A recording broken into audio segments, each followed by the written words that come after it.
Welcome back. We're here in a follow-up to my video, Wildly Weird and Possibly Unknown Things About the Watts Family Murders. So let's consider this part 2. You guys are awesome, and I've really enjoyed engaging with so many of you in the comment section. Sure, some of it was brutal, but I'm here for the discussion. So today, I'm going to clear some things up, call some people out respectfully, and dive a little deeper into some weirdness that surrounds the horrific case of the Watts family. Make sure to like, share, subscribe.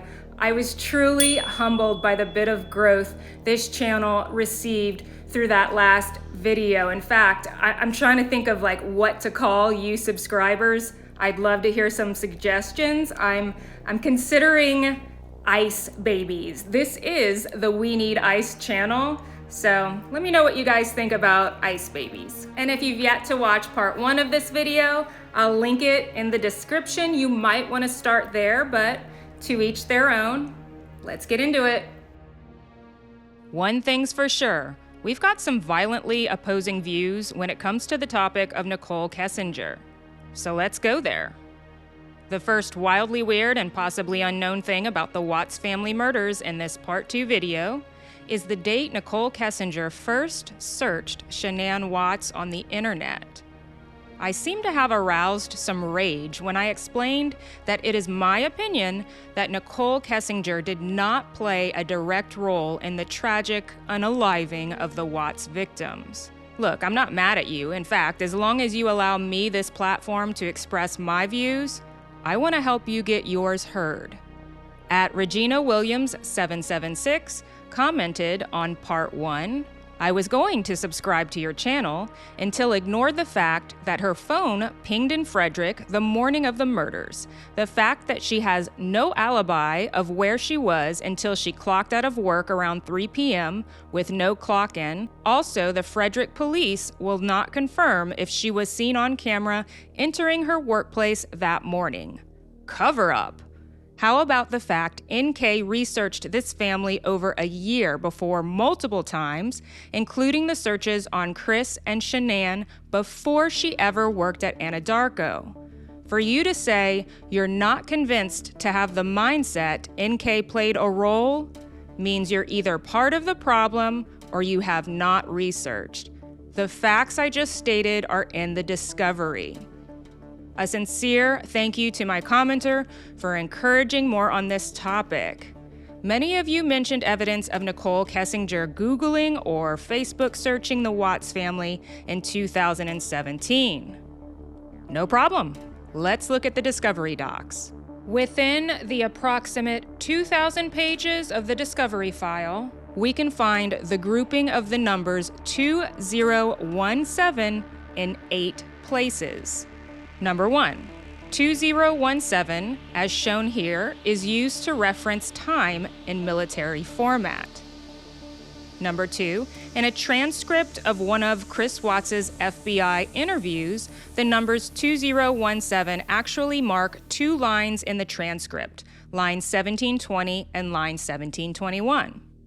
Number 3, a bit further into the same transcript, we see the numbers 2017 again, marking the line 2017.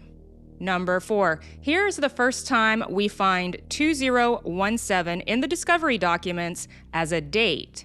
But as we read the material referencing the date, we learn that this report is stating that a coworker of Chris Watts was interviewed during the Watts investigation and that this person trained Chris Watts at Anadarko Petroleum on May 16, 2017. Okay, moving on, number 5. Now, this is interesting. Here we have page 1500 of the Watts Discovery Report, and it says, on August 14th, 2017, CBI investigative analyst Jillian Ganley issued an endangered missing alert on a missing person investigation on behalf of the Frederick Police Department. The alert was canceled on August 16th, 2018. Well, that's odd, as under the primary information just above this statement, we clearly read that the endangered missing alert was initiated on August 14th, 2018, and canceled on August 16th, 2018. The 2017 date in the synopsis section of this page is clearly a typo. Typos occur, everyone. It's not completely unfounded that a nearly 2,000-page file compiled by human beings might contain human errors. But let's keep going. Remember, we are looking for evidence corroborating that Nicole Kessinger was searching or researching or stalking, as many of you voice, the Watts family a year before she has said she even met Chris Watts. Number 6, the 6th time we see the grouping of the numbers 2017 is naturally on page 2017 of the Discovery Report. Okay, number 7. Oh my eureka. We've hit pay dirt, guys. Here it is. Within the Watts Discovery file, I'm on page 2082. We read that the phone data review for Nicole Kessinger's cell phone states that on September 1st, 2017, Kessinger searched the internet for the name Shanann Watts. This is what people, including my commenter, are referring to as supporting evidence that NK should be guilty or crucified or reinvestigated or investigated. Before I forget, and for comprehensive sake, let me just go to the 8th reference of 2017 within this report here. Number 8, and here we have it. The final notation of the digits 2017 in the Watts Discovery file, again, is simply a time reference in military format. Cool. Back to the search performed by Nicole Kessinger of Shanann Watts in 2017. It's true, that is what the report says. But since my investigative skills have been challenged, and I was told I need to research better, challenge accepted. First, let me credit True Crime Rocket Science as their article on the subject of Nicole Kessinger's 2017 internet search of Shanann Watts is the one I will be citing for this argument. There are several other media platforms that published the same findings on this subject. I encourage you all to do your own research. Touché. I choose to feature the report from True Crime Rocket Science because they seem to be a well-respected reporting outlet. And I quote from their article entitled, "Why is Kessinger's first Google search for Shanann Watts becoming a shifting goalpost?" The records supervisor at the Frederick Police Department told Crime Online on Thursday that the entry in the Discovery Report showing that Nicole Kessinger performed a Google search for Shanann Watts on September 1st, 2017 is a typo. Crime Online reached records supervisor Amanda Purcell on Thursday after repeated inquiries made to multiple Colorado law enforcement agencies to confirm the accuracy of an entry in the phone data review included in the discovery documents connected to the Watts murder case released by Weld County District Attorney's Office late last month. Asked if the entry in the phone data review showing that Kessinger performed an internet search for Shanann Watts on her cell phone on September 1st, 2017 was typographically correct, Purcell said it was a typo in the report. Hang in there, guys. I'm taking some time here to only report directly from these sources, okay? I will add my comments shortly, but let's read further down this True Crime Rocket Science publication where we can see an update appended to the article. And it says, "This is not a witch hunt. Chris Watts' prosecutor cannot explain data from girlfriend's phone showing Shanann Watts' internet searches months before affair began." All right, so what conclusions do I draw from the Watts Discovery document, as well as the multiple articles I've read debunking the theory that Nicole Kessinger was researching Shanann Watts a year before she met Chris Watts? I think I just gave away my conclusion within that question. In my opinion, the 2017 date attached to the internet search of Shanann Watts by Nicole Kessinger, referenced in the section of the Watts Discovery file containing Kessinger's phone data analysis, is a mistake. Call it a typo, call it computer malfunction, call it human error. I believe it is an error and does not support any theories of guilt on behalf of Nicole Kessinger. I mean, Nicole Kessinger is supposed to have started stalking the Watts family on September 1st, 2017, but does not perform any other related searches until 8 months later? I understand many of you will hold tight to your beliefs and convictions regarding this subject. That is your prerogative. I respect it.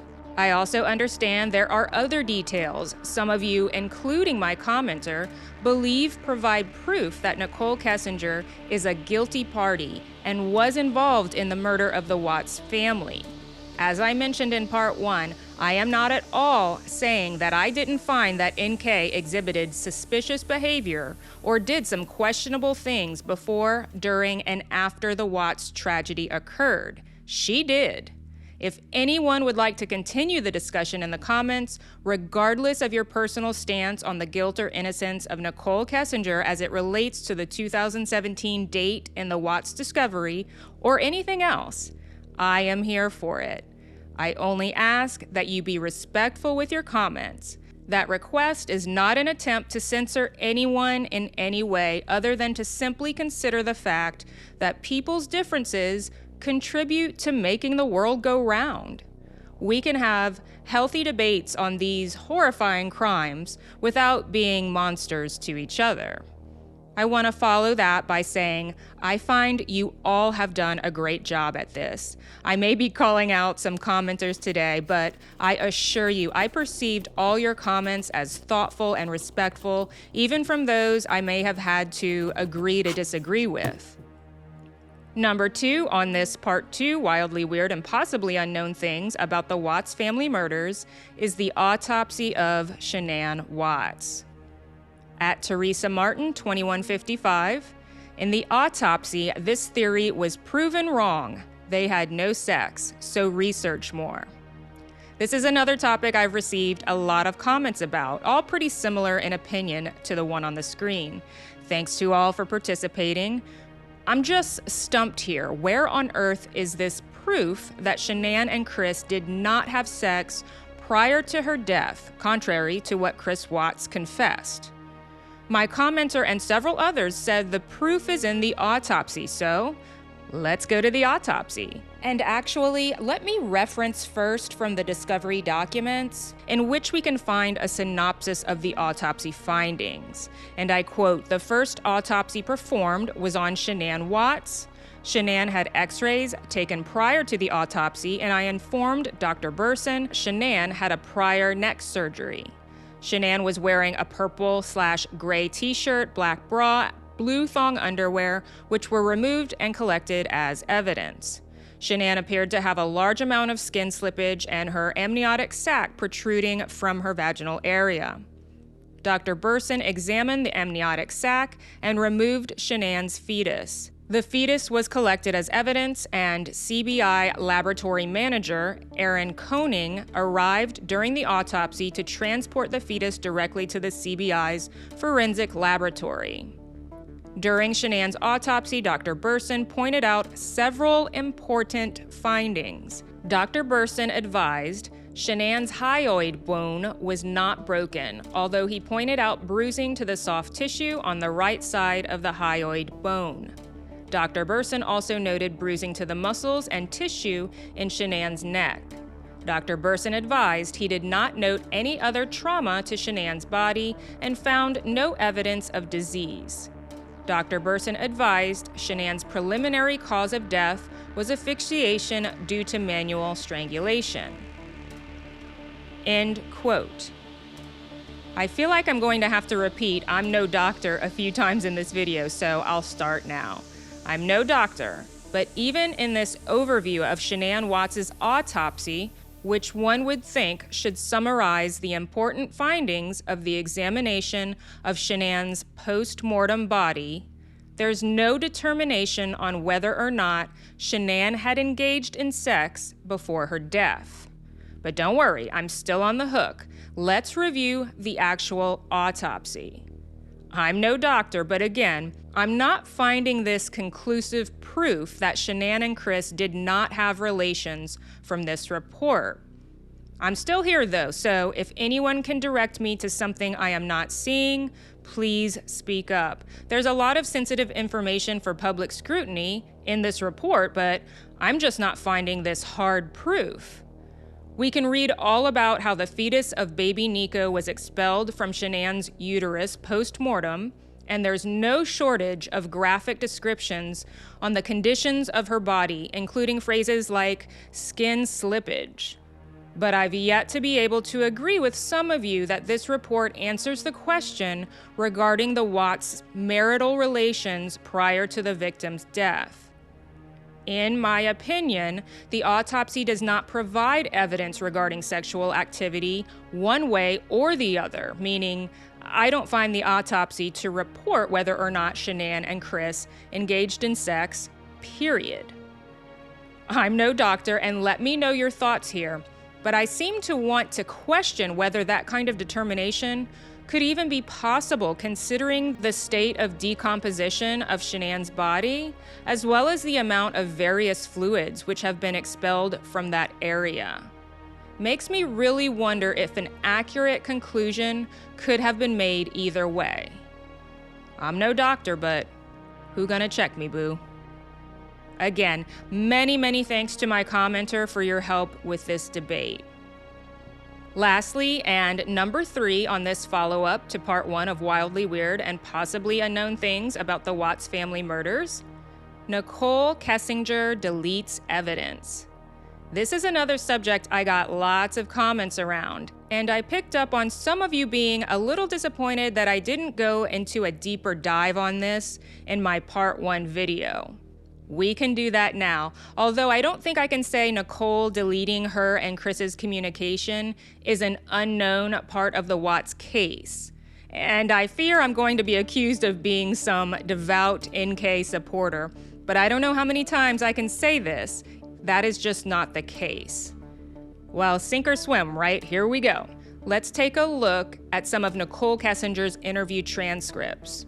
On August 16, 2018, Nicole Kessinger was interviewed by Agent Kevin Kobach and Agent Tim Martinez. This is the interview in which Dwayne Kessinger, Nicole's father, accompanies her to talk to the detectives and sits by her side throughout the recorded discussion.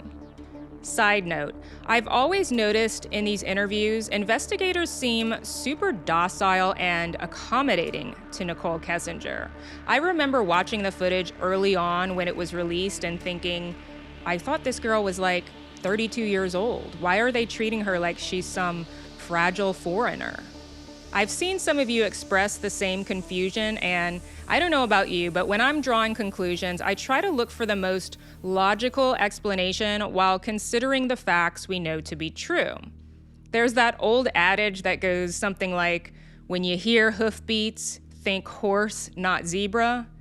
So when I listen to these investigators commiserating with Nicole and seemingly going out of their way to make sure she's comfortable, I remind myself that these were interviews, not interrogations. As they always preface the conversation, Nicole was there of her own volition and was free to leave or stop the discussion at any time. Of course, the agents don't want that, so their tactics when extracting information from Nicole Kessinger had to be, well, tactful. I'm spending just a little time on this explanation because I've read you guys' comments, and I've agreed when you've taken note that the investigators could have pushed harder or gone deeper. But they didn't want to lose Nicole Kessinger as a cooperating witness. Try not to take that last sentence out of context or apply it to theories regarding NK's guilt or innocence. I say cooperating witness as that is the simplest explanation for what she was determined to be at that time. Now, to the transcripts containing talk of Nicole Kessinger deleting evidence. And what I'm going to do here is go through the parts within the interview where this subject is on the table specifically. Early in the August 16th interview, Agent Kobach asks Nicole Kessinger to confirm the phone number for Chris Watts, and her response is, and I quote, "I think I deleted that out of my phone too. I just cut him out of my life. It's a 910 number, you guys have it." A little further down the transcript, or into the recorded interview, we find Agent Kobach trying to get Nicole to explain on the record what she had done with the Chris Watts communication on her phone. And I'm starting with a line of questioning by Kobach here, and I quote, "Because we don't have it on tape, we discussed prior to turning the tape on Tuesday, which would have been the 14th of August. You had read some newspaper articles on the 13th, and the 14th that regarded this case. You had also had a conversation with Chris at some point during the day on Monday and on Tuesday because of what you found. Specifically, what you said was, and don't let me put words in your mouth, but you found out that his wife was pregnant." Nicole answers, "And yes." Agent Kobach returns, "And you did not know that prior?" Nicole answers, "No." Agent Kobach, "And you found that out via the newspaper articles, and that caused you concern?" Nicole interjects, "Well, I just realized that he was lying to me, and I was like, well, if you can lie to me about this, what else are you lying to me about? And it made me realize that maybe his wife was in danger at that point, and it was day 2 too, and she still wasn't home." Agent Kobach then questions her, "What did that cause you to do with your phone?" Nicole responds, "Oh, what? When I deleted those? I was just kind of grossed out by him, to be honest with you. I was like, I don't know what's going on right now, but you just lied to me, and I don't want to see this come over my phone anymore. So I removed it." Agent Kobach says, "So you already said, but you removed text messages?" Nicole responds, "I deleted all of his stuff because he lied to me. I mean, that's what it was. It was the hurt that made me delete it. And then it was the lie that made me start questioning everything else he had been telling me for the last few days." Agent Kobach questions, "And that's when you decided to come forward?" Nicole responds, "Yes." Agent Kobach, "Okay, just for context." Nicole, "Yes." Agent Kobach, "When people delete stuff off phones, usually we go, 'Hold on a second.'" Nicole, No, it wasn't malicious at all." Agent Kobach, and that's why I want to." Nicole, "It wasn't malicious at all." Agent Kobach, "And no, I'm not saying it was malicious."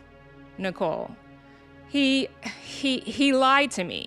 It just hurt. Like, I had never felt like he had ever lied to me before, and it was a big lie." Agent Kobach, right? Nicole, "I mean, telling somebody that you're in the midst of a divorce, and then you have a wife that has a 15-week-old baby on the way is a huge thing, and I was very taken back, and it was hurt. And so at that point, I deleted it. I had a few more quick things to say to him, and then I just got rid of him. That's literally what I did. I just cut him out of my life. It would have honestly been like a bad breakup kind of thing. Like, if none of this other stuff would have happened, that's what it would have been. That would have been the end of it." Agent Kobach, "The information was not destroyed because there was anything in there that would be harmful to you or potentially to Chris at this point, but harmful to you in particular? That's not what you did?" Nicole, No. Agent Kobach, "You did it out of, excuse my language, this guy's an a-hole, so I'm getting rid of him and I'm getting this stuff off my phone." Nicole, "That was like me kicking him out of my life." Agent Kobach, okay. Nicole, "And then, like I said, and then realizing that he lied, that was when I was like, okay, maybe his family is in danger and they're not coming back and they're not staying with a friend." And then there's some more back and forth, but not specifically pertaining to the deleting of messages, and also some talk where the detectives are just kind of explaining to NK on the record that they are taking her phone, they are going to download the data and use some fancy program to attempt to retrieve anything that was deleted within certain dates that could be valuable to the investigation. the next time from the August 16th interview that the topic of deleting messages resumes is towards the end of the interview, but I'm going to start just a bit before that in a line of questioning regarding the Nicole Kessinger and Chris Watts communication on August 13th, 2018, the day we know Chris Watts to have murdered his family, as well as the days following but prior to this interview. And I quote, Agent Kobach, so on Monday, he never tried to be convincing to get you to come up to see him? Nicole, no. Agent Kobach, nothing? Nicole, not that I'm aware of. I don't think so, because my buddy Jim was over Monday and Tuesday, and he knew Jim was over Monday and Tuesday, and that's why we were going to hang out on Wednesday. Agent Kobach, okay. Nicole, so no, he didn't ask me. So Tuesday rolled around, and she still wasn't around, and this is when I started getting kind of sick. Like, my friend Jim was sick on Monday when he came up, and I don't know, I just started feeling like crap as it was. And then I was just kind of having a hard time focusing and like thinking about what was going on. And I'd asked him a few times, I'm like, where's your family, Chris? Like, where's your family, you know? And he would tell me like, I don't know, or I want them home. Like, I asked like several times, so I think I got different responses, but each time like he didn't know where they were, you know? And I'm like, she's still not home? And he's like, no. And and I had also asked him to like, he said he had a friend named Dave that was a cop, which I also find convenient that there's another Dave working this case who's a cop. But I was like, well, Dave's off. Why don't you just have him like post up outside your house too and see if she shows up, you know? And he told me on Tuesday morning, he was like, I called Dave and asked him to sit outside my house and he's gonna do it. And he's like, and then my friend Nick is coming over later on this afternoon. And I was like, okay.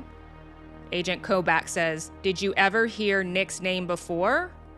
Nicole answers, I've actually heard that name a few times, like, and Agent Kobach says, okay. Nicole says, around him, like, I never heard Dave before. Dave was new, but I've heard the name Nick a lot, so I don't know if that's, like, real or what. But if I was to guess, like, friends that he, like, legitimately has, I would assume that he was one of them. But yeah, because I know he's told me before, like when we first started hanging out, that Nick lived kind of in the area, and he's a trail runner, and he runs at East Lake number 3. Agent Kobach questions, in your area? Nicole responds, kind of. Agent Kobach says, okay. And Nicole says, and I remember him saying that to me once. He's like, you know that park that we like hung out at? I was like, yeah. He's like, my buddy runs over there. We should not go to that park anymore. And I was like, okay, that's cool.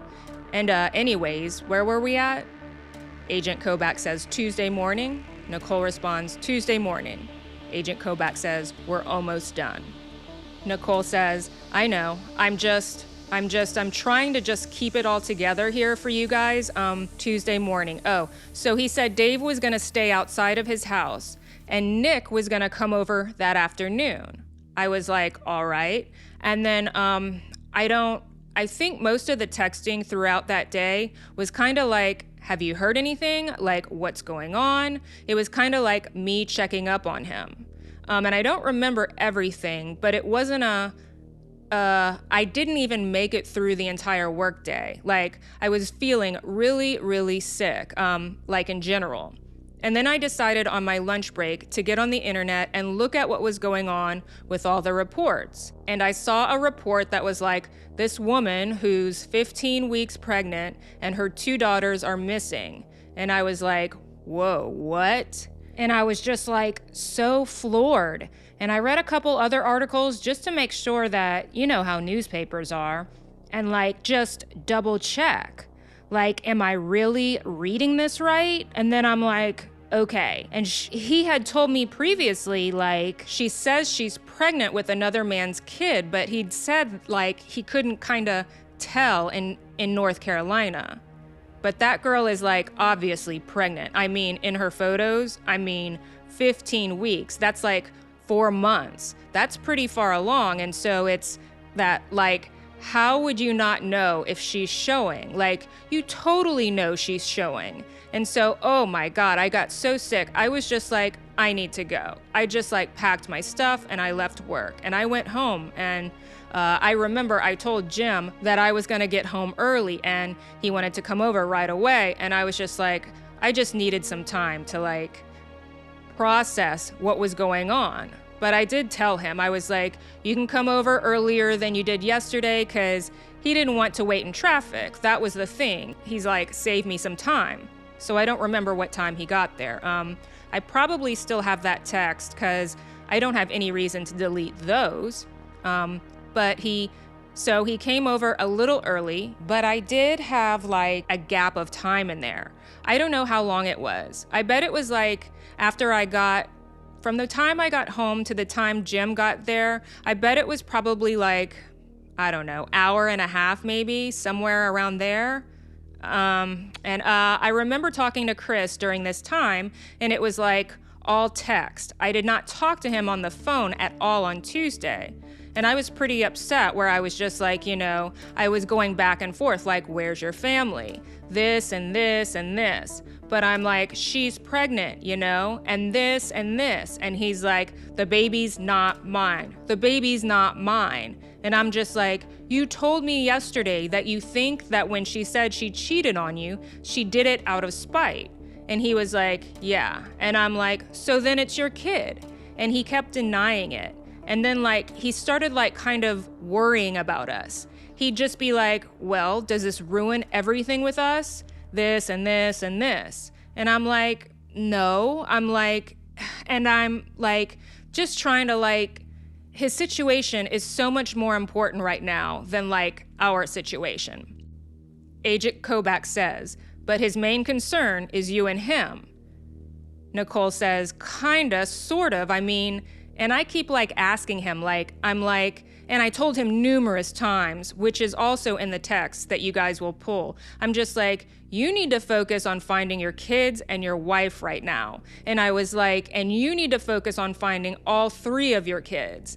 And I kept emphasizing to him, he had 3 kids, And I wasn't even mad about it. I was just like, you need to find your family. You need to And beyond this point, we have some more speak of what Nicole Kessinger remembers discussing with Chris Watts from this time frame. But for the sake of our time, I'm going to move forward to the next time in this interview where the conversation hits on deleting messages.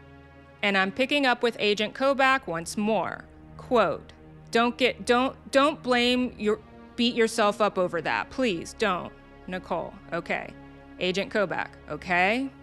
Nicole. And then, so Tuesday after that conversation, I told him to delete his texts because I knew he was going crazy texting me. And I didn't want any of his friends to see him texting me because I don't think they knew about me. It had nothing to do with you guys. It was just and you'll see him, but it was, and Agent Kobach says, the secrecy of your relationship. Nicole says, pretty much. And I just feel like he was texting me so much openly. And he had friends there that I was I didn't want them to see that. And so I was trying to get him to slow down. And then I told him too, after he lied to me, I was just kind of I was done. And I was trying to find a way to get away from the situation without alarming him or panicking him. So I told him everything is all good. I'm still here for you. And I feel bad because I lied to him, but I just tried to keep him calm. And then I told him contact me once they find your family and then we'll talk. So that last exchange provided between the detectives and Nicole Kessinger from this interview will be the last one I'm going to reference today. There is more talk where the agents are explaining to her that they hope to retrieve anything deleted, but some carriers you can, others you cannot. Now, as I'm here quoting these people on the subject of missing evidence one after the other, it definitely seems suspicious. But let me explain where my opinions have floated from the beginning of this case around this topic. Nicole Kessinger, to my knowledge, doesn't really waver on her reasoning for doing what she did. She has repeated in her defense that she rid her phone of Chris Watts because he lied to her. As we just reviewed, she was just grossed out with him. Understandable. Probably even more understandable to me because I've done what she did. Before I explain, I want to say this. I believe 100% that Nicole Kessinger was more in love with Chris Watts than she has let on. I think she was smitten in too deep, butterflies, all that. I also believe, because of her goo-goo-eyed state, she told herself some lies. Probably stuff like, he loves me, not her. It's just a contractual agreement of a marriage. That she actually stated, I think, almost word for word. I'm not excusing NK for getting involved with a married man. She sucks for that. So taking that out of the equation just for a second, I guess I'm excusing her for falling in love. And when you break up with someone you love, healing can usually be a long, hard road. When I heard that Nicole Kessinger had deleted the text messages and the contact info from Chris Watts, I was like, yep, rings true. Stay with me here. I am not trying to alter anyone's opinion regarding her guilt or innocence. I'm only offering up a side of things some may not have allowed themselves to consider. Not seeing the forest for the trees, so to speak. Man, I'm really aging myself with these cliches, aren't I?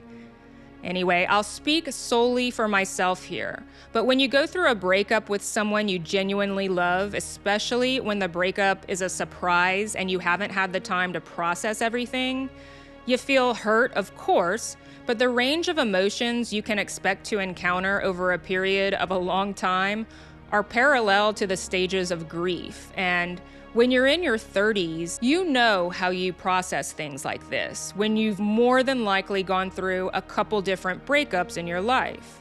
Reactions to losing love can be very rash at first, and I argue that many who remove their lover from their phone right after a breakup do so to protect themselves from themselves. To me, the things NK offered as to why she hit the delete makes sense. Because he lied to me, because I was just grossed out by him, because I didn't want my name associated with the media. But I have another reason which I believe to be the number one motivating factor for performing a purge like the one Nicole Kessinger performed over Chris Watts. Because I wanted to keep myself from contacting him. Again, I've done it.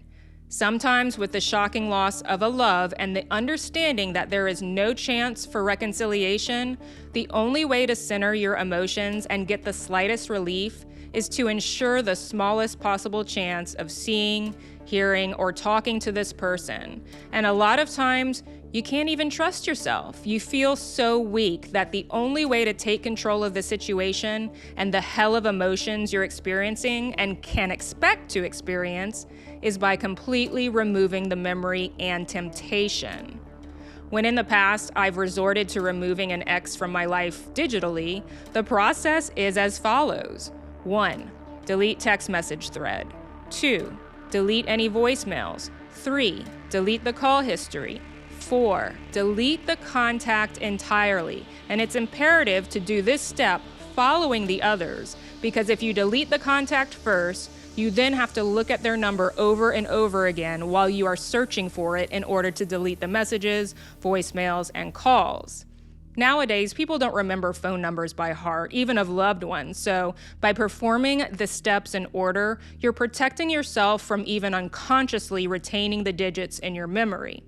Not to be teaching a seminar on how to properly eliminate someone from your life, but there are situations where it could be necessary to one's mental health. And frankly, learning that the person you had future plans to do life with is possibly a murderer If the truth is that NK was blindsided with this information, well, that would qualify as an extenuating circumstance. Guys, it's been a pleasure. I hope despite any differences in opinions, you're encouraged to hang in there with me. I want to foster a safe place for all. I also don't want to mommy anyone, so I like to think with the simple reminder to be kind in your debates over these topics, we can healthily discuss these controversial subjects.